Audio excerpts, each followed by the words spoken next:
Lockdown से पहले गीता के घर का नजारा कुछ ऐसा था कि रोहन ऑफिस जाता था और शिविन स्कूल। जिनके घर से जाने के बाद गीता काम खत्म करके बाकी समय आराम करती थी।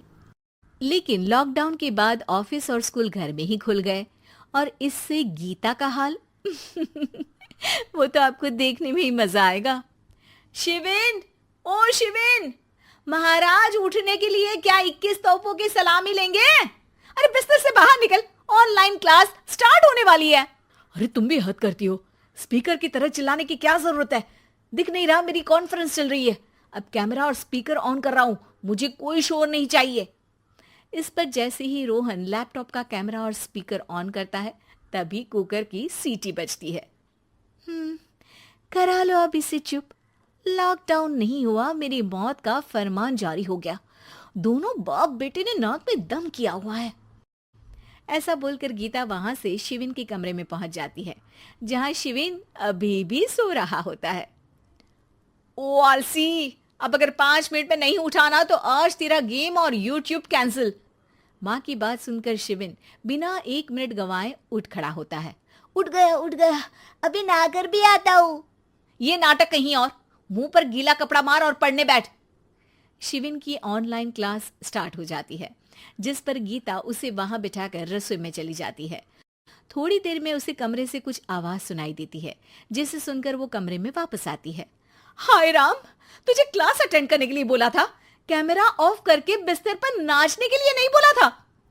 मम्मी मुझे कुछ समझ नहीं आ रहा, आप बाद में पढ़ा देना ना, वैसे भी अटेंडेंस तो लगी गई है। हाँ हाँ बेटा, जरूर बन जा।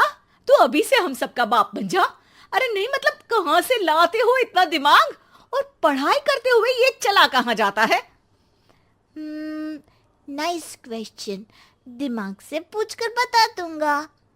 शिविन की बातों से परेशान होकर गीता उसे मारने के लिए जैसे ही आगे बढ़ती है तभी वो कमरे से बाहर भाग जाता है। अब शिविन आगे आगे और गीता हाथ में चप्पल पकड़े उसके पीछे पीछे पूरे घर में दोनों घूम रहे होते हैं। इसी बीच वो रोहन के पास पहुंच जाता है और शिविन को मारने वाली चप्पल रोहन के लैपटॉप पर जाकर गिरती है। ओए माँ!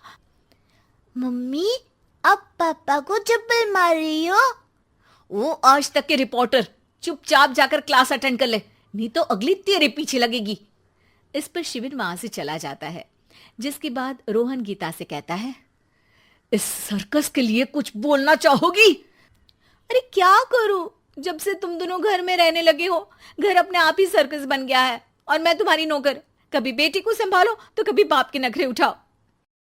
इन्हीं सब उथल पुथल में दिन बीतते रहते हैं, जिसमें हर रोज घर के अंदर कुछ नया सियप्पा खड़ा मिलता है, जो ज्यादातर शिविन और रोहन के ऑनलाइन स्कूल और ऑफिस से रिलेटेड ही होता है।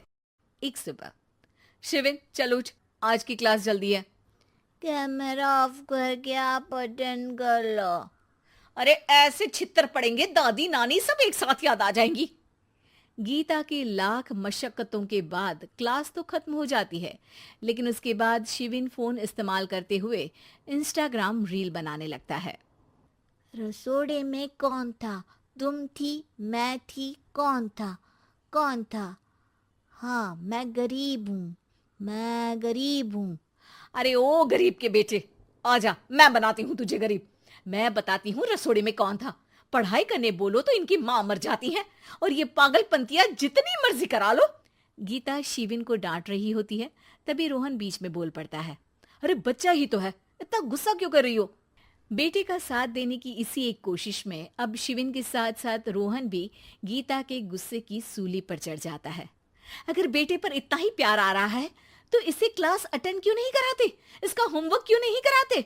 उस समय तो बहुत जल्दी मीटिंग आ जाती है, वो काम मैं करूं और यहाँ इस बेफिजुली की चीज में तरफदारी करके बन जाओ महान। हे भगवान, कोई तो इनके ऑफिस और स्कूल खुलवाओ, मैं इन्हें और घर में नहीं सह सकती। अरे कुछ और मांग लेती, क्योंकि तुम्हारी ये विश इस साल तो पूरी होने से रही, कोरोना।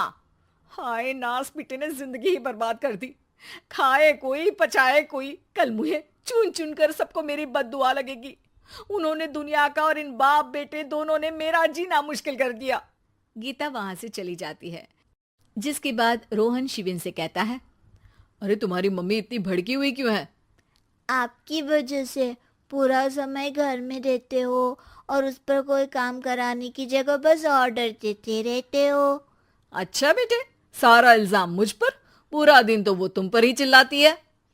हाँ, मतलब दोनों का 50-50 है, कुछ करना पड़ेगा। वो कहते ना, make the best out of worst. I have an idea. वैसे तुम्हारी माँ सही कहती है, बहुत जुबान चलाने लगे हो, कम बोला करो। अगली सुबह रोहन और शिविन अपनी गलती को सुधारने के लिए गीता के उठने से पहले घर का आधा काम खत्म कर देते हैं, जिसे देखकर गीता खुश हो जाती है और फिर बाकी बचा काम वो तीनों मिलकर पूरा कर लेते हैं। जिसके बाद अब वो सब मिल बांट कर हर काम में एक दूसरे की मदद करते हुए लॉकडाउन का मजा लेने लगते हैं।